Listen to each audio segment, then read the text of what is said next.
Lastly, I'd like to show you some of the options in the menu of the ScareMaster.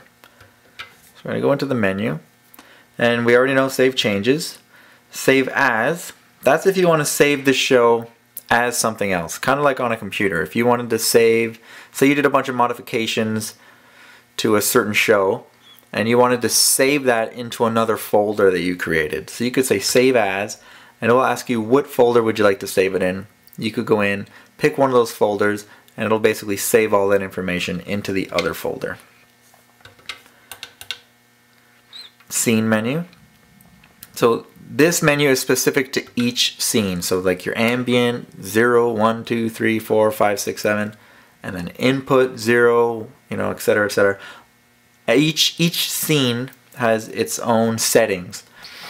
So let's check this out here. We've got our volume left, volume right. What these are volume levels for each of your audio channels. Maximum is 25.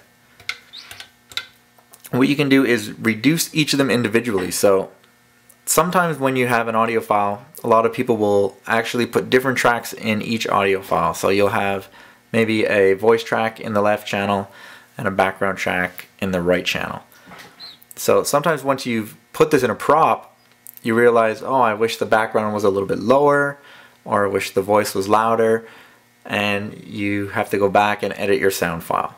Well, with a ScareMaster, you can just come in and just decrease one of the track volumes, and the other one stays the same. So that can be very useful. Sound mode. This tells basically the controller how to play the sound of the scene. So automatic is basically when a scene starts playing, the corresponding sound starts playing. None means there's no sound at all, so just if there is a sound playing, stop it. And don't even try to find a new sound. And what else do we have here? Ambient. Ambient means, let's say you have an ambient sound that's looping continuously, and then the unit gets triggered, but you don't want it to play you don't want it to play an input sound, you just want the ambient sound to keep going. You don't want the ambient sound to restart, you just want it to continue as if nothing happened, and you just want the animation from the input scene to happen. Well, then you would set your sound mode to ambient. Fixed length. This option allows you to set the length of your scene before you start recording. So if you would like to, say you have a 15-second long scene, you can just go into your fixed length and just dial up the lever here until you got 15 seconds. Now when we back out of our menu, you'll see a little F there. That indicates that you're set at a fixed length, and it shows 15 seconds. Now if we record, as soon as it gets to 15 seconds, it will stop recording automatically. This option can also be useful if you recorded too long. So say you did everything right, you like all your recording, but you went on a little bit too long by mistake. Well, then you can come in and do fixed length and just set the length that you want, and it will shorten your scene for you without deleting any of your animation. Let's go back to where we were. Pre-delay and post-delay. Those are basically options for your triggers. If you have a trigger that is maybe 10 or 15 feet before your prop and you want to have a bit of a delay from when the controller actually goes off after it sees the trigger, then you could set a pre-delay. So then the trigger would trip, the controller would start counting down 4 or 5 seconds or so, and then the unit would trip.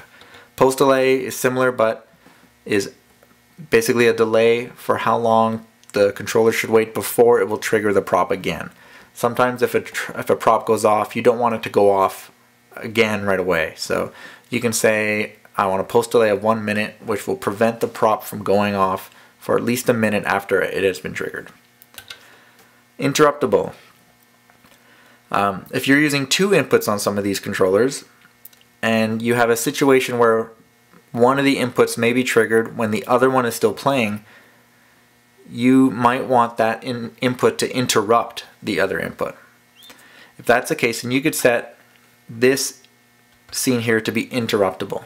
So that means if this scene was playing and another trigger got tripped, this scene would be interrupted and it would be allowed to basically play the other scene.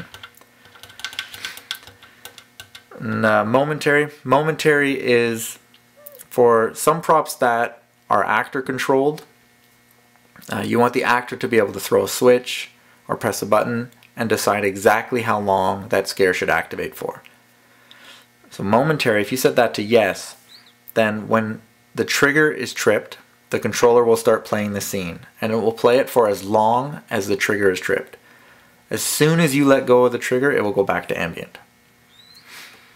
If you keep holding it past the end of the scene will actually loop and go and start back at the beginning and keep going until the scene is left, or until the button is let go of. Okay, so next is show menu.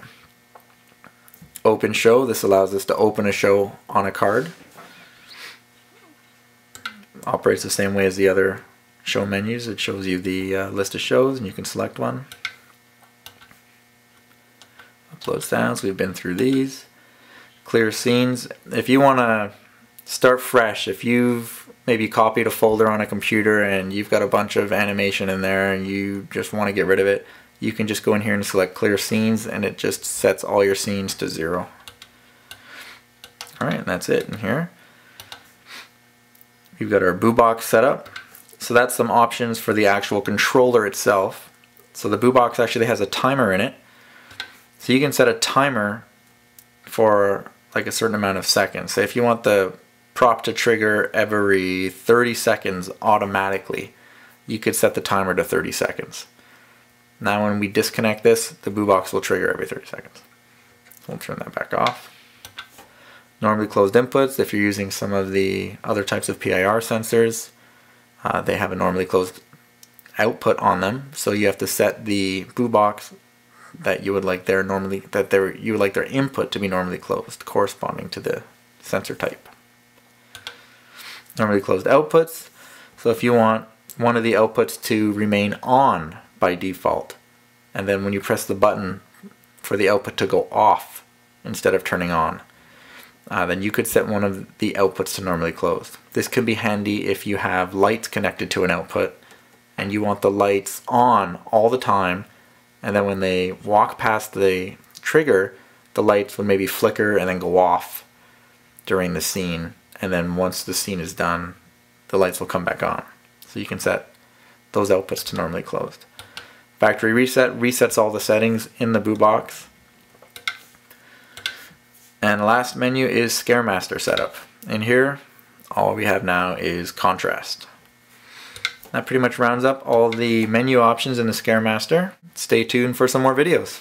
Thanks for watching.